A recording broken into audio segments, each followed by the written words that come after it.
Hey, what's going on everybody? It's Malcolm again, and I'm back with another video to walk you through my camera. So first off, I want to thank everybody that was following along this whole project. Honestly, a little bit blown away by the great response that I got from people on this build, and I'm here to show you some new things that I've done to it. So first off, you'll notice that I have like this really big attachment onto here. So what I've done is I've tried to create like my own little viewfinder on here. So the way that this works is there's a front surface reflection mirror inside here, and I 3D printed a mount that will pretty much just reflect the screen that you have on the inside. It's attached by magnets essentially, so it's a friction fit. There's 4 magnets on there, and they go and attach onto the metal screws on here. So it's kind of a pretty cool modular system that I came up with. Now, if you know about mirrors, obviously they reflect backwards when you're looking at something. So if you look at the screen here, you'll see that everything is inverted. So the first new feature that I added to my camera is an inversion feature. So if we go into the software, there's these buttons right here that I have called flip, rotation, and there's kind of 2 ways that this thing is going to work. So when you first press the flip, it's going to flip it just on the horizontal axis. The idea for this is that if you're using a prism finder from a vintage TLR, it will flip it into the correct orientation. And then there's an additional flip to flip it the other way, upside down, and then that allows you to use this mirror and have it reflect into the correct orientation. So you just keep pressing this button and it cycles through different options there. So that was the first change that I did to the software to accommodate this new hardware change. We're going to go through the UI a little bit more for different features that are on here. So first new feature that I got going is the ability to select the shutter speed. So I originally just had that long press feature and then cycling through to select the shutter speed. That works really well if you have a prism on top of this or this new finder, because you won't have access to the touchscreen right away. But if you look here, I have this new shutter button. If you click onto here, all the different shutter speeds now show up. So if I want to shoot an auto shutter speed, that's a feature, and I have different options here that you can select, and the camera selects it and adjusts to it. So that's one new feature that I have here. Another feature that I have is this double exposure mode. So anyone that's ever shot film, or even on Fuji film cameras, they typically have this cool multi-exposure mode that you can do. So I set up this double exposure mode to be a different feature while shooting. So if you press this button over here, you'll see at the bottom right it says DE on. So that means double exposure.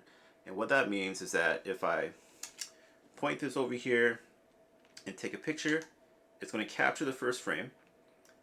And then if I recompose, you'll see that the previous frame is kind of like this opaque, translucent overlay on here. So obviously this is not going to be a great picture by any means. This is just my office. But I take a picture. It's going to now merge those 2 files together onto the JPEG. So your JPEG will have the 2 images put together.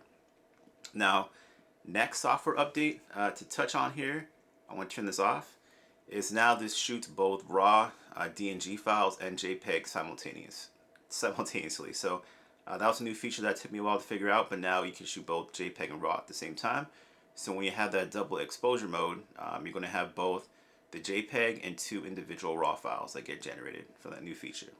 So that's another new feature that I'm really excited about. And then I want to walk you through one more new feature that I have on here that I think is really cool.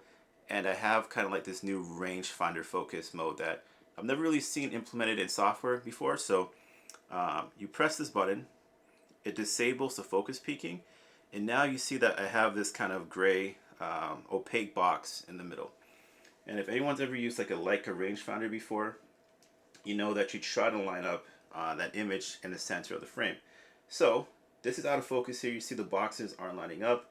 As you get closer into focus, it will snap in focus, and that opaque image won't have that split anymore. So that's out of focus, and that image lines up perfectly there. So from a software perspective, what this is doing is that it's kind of estimating what's in focus and snapping it into place there. So still a preliminary kind of new feature, but I'm releasing it on my latest software version for different customers to try out, and I think it's a really cool feature. So those are some new feature updates on here on the current version of the camera. The other piece that I want to show people is that I am working on a color version of the camera. I wanted to differentiate kind of the look and feel of the camera, so I did come up with a new version of the body here. So I'm going for like a white and gray marble white PLA kind of feel to it. Still not finalized on what I want to do for the style, but this is what I've been kind of experimenting with to kind of just differentiate it from the monochrome version of the camera. It's using an IMX585 sensor again, but it's going to be the color full spectrum version.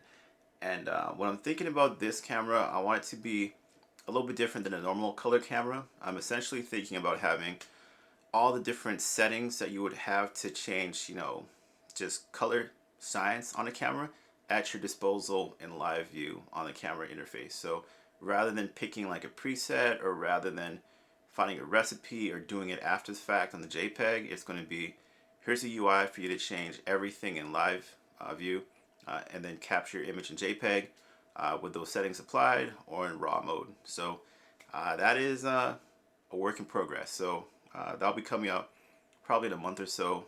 But main focus right now, this new camera body. This thing sold out pretty quick after the last run. I made 5 cameras and they got sold out in just a couple of days. So I'm making another 9. Stock is coming in at the end of this month. If you're interested in getting a copy of this, go to my website and then just sign up for the waiting list, and I'll get you a notification once it comes into stock.